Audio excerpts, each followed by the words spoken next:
Юсуп, ты не боишься? Он смелый мальчик. Чего не боится? Это лето дети встречают с драйвом. По просьбе местной администрации байкеры любезно согласились прокатить ребят по городу на своих мотоциклах.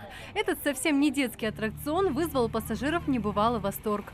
Праздник для детей с особенностями развития организовали в столице республики. Праздник у нас был запланирован на 1 июня.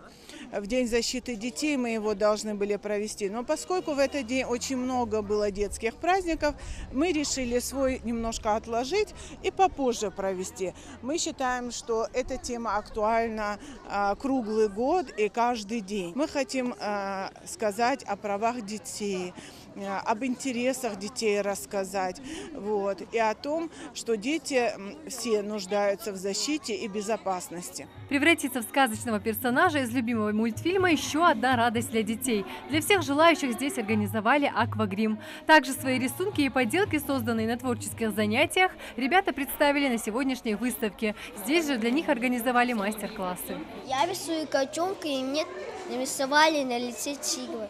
Концертная программа порадовала маленьких гостей не меньше. Здесь же конкурсы, соревнования и подарки для детей. Со сцены звучат любимые песни.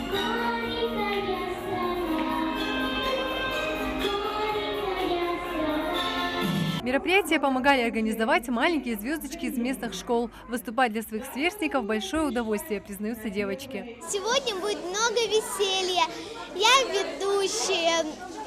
Я учила текст очень просто, но иногда его все усложняли, и мне было тяжелее.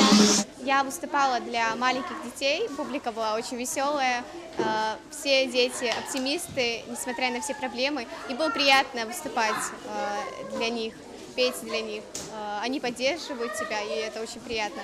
Веселье закончилось запуском шаров в небо. Детям предложили загадать желание, и вопреки сложившемуся правилу они не стали скрывать свои мечты.